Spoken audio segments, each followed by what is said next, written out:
Ghost Hunter 18. Wala tayong ibang choice ito kundi hanapin siya. Hanapin natin mga idol sa bandang itaas. Kung wala talaga dito, tingnan natin muli sa bandang ilalim. Magmasay tayo. Pati kanyang busis na wala din mga idol.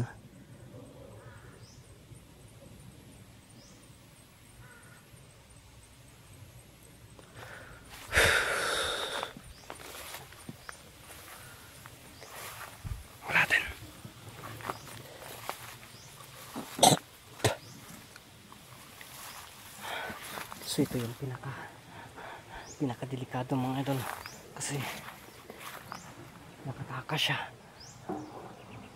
pero bahala na, gagawin natin ang lahat mga idol, makuha lang natin siya. Wala na talaga yan sa loob ng bahay. Tingnan natin dito sa bandang itaas mga idol. Gusto ko sanang tapusin na yun ba, dalhin dito tapos susunugin.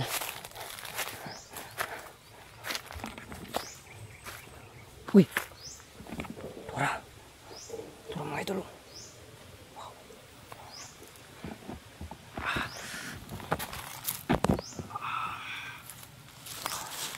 Yung tukuan yan mga idol.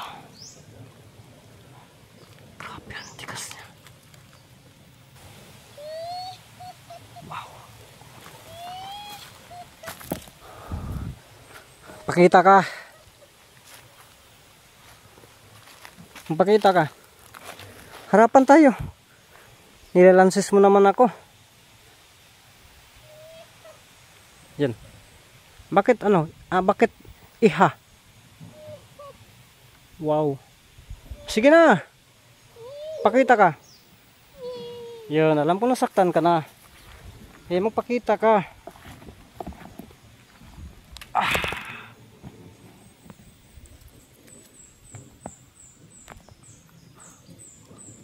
Wala talaga, oh. Hindi nagpapakita mga idol.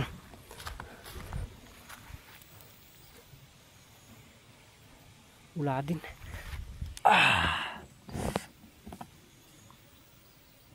Wala din mga idol. Pakita ka. Pakita ka.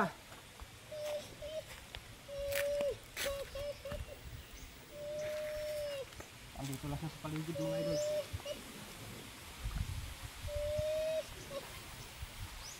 Pakita ka. Ha?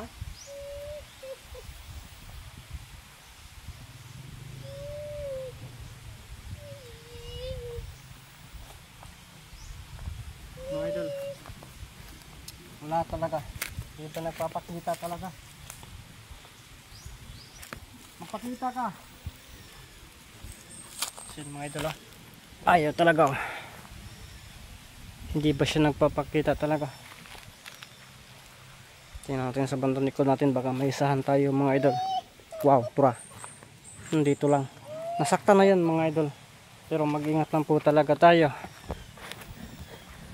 Ibutang taning camera mga idol para sigurado gid ba. Makasukol kita. Pag di gid makaya po, kabalo lang po ta. Alam lang po natin na makapangyarihan po talaga nila. Kaya delikado din tayo mga idol. Magpakita ka. Pakita ka.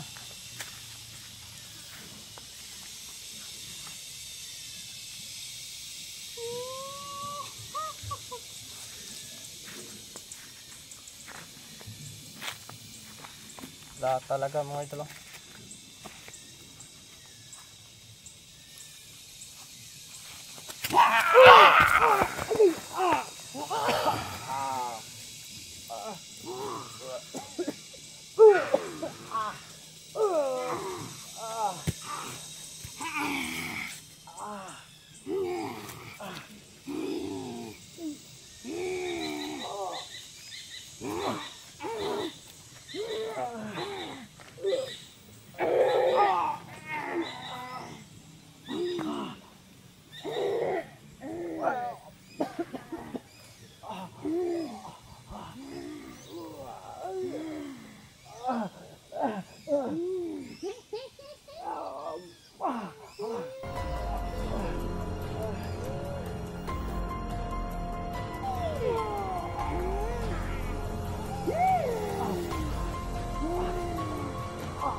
Kaibigang Amaya.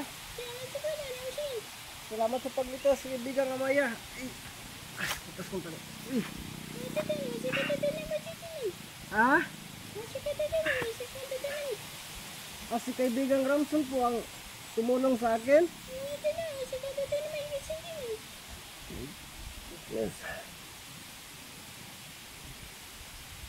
Nawala yung garapa ko dito Yung langis ko nawala. Kaibigan Amaya, si Ramson ba talaga yung tumulong sa akin?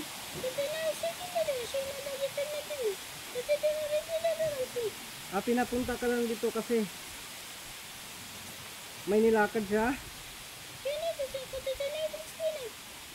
Hindi, ang ano ko dito ba? Nandito naman yung sing-sing, awa ko, pero naisahan pa rin ako.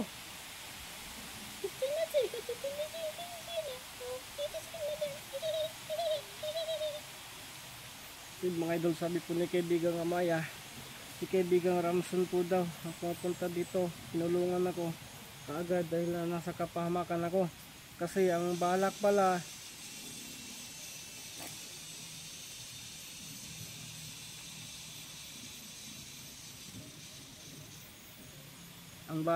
ni ano kaya yun, ang balak pala ng matandang mangkukulam mga idol ay susunugin ako. Kumbaga kung ano lang daw yung ginawa ko sa kanila, yun din ang gusto niyang gawin sa akin mga idol Kaya si kaibigang Amaya ay sumibat na hindi pa tayo nakapagpasalamat mga idol, kasi mabilisan din na gusto nilang aalis din kaagad. So ang ano niya, pinapaalis po tayo, pero sinagot niya yung katanungan natin mga idol. Kaya sabi niya alis na lang daw po ako kaagad, habang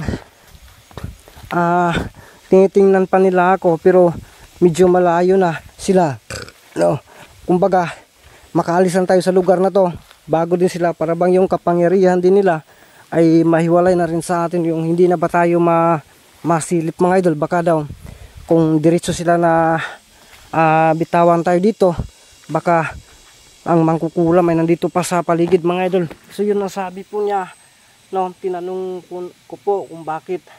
Sabi niya nasa akin yung kwintas, pero syempre nag-upgrade din yung mangkukulam, panay ritual daw sila ng ritual o nag-i-studio din, tapos tinitira tayo ng patalikod mga idol palagi talaga sila gumagamit ng tagulilong. Tayo naman hindi naman pwede yan, kasi may limitasyon tayong mga idol kaya pinapauwi tayo, kaya wala tayong magagawa kundi uwi tayo. Muntika na tayong masunog mga idol ganun talaga hindi talaga lahat ang panahon ay sa atin papabor mga idol. Kasi ang plano ko talaga kanina, yung hinagisan ko na ng plano ko talaga na siya yung susunugin ko, kasi atat-atat na po tayo lalo na po kayo na makuha natin muli yung mangkukulam mga idol. Susunugin ko talaga, pero muntikan pa, o ako pa yung muntikan na masunog mga idol. Kaya salamat na lang po sa mga kaibigan natin na nandyan talaga sila kapag nasa kapamakan tayo. So mga idol, nindaguok na po na kuntiyan mga idol, para bang itong kaulanan na din, kasi dumudugdog na din. So uwi tayo, kasi yun din ang utos sa mga kaibigan natin. Hawya sa kitas kung tangkugoy. So mga idol, abangan nyo na lang po babalikan at babalikan talaga natin yan doon rin na yan. Hindi talaga tayo susurrender, babalikan natin yan hanggat kaya pa natin. So mga idol, sa ngayon ang utos nila ay papauwiin tayo. So uwi tayo mga idol, kita tayo sa sunod ng mga upload ng mga video.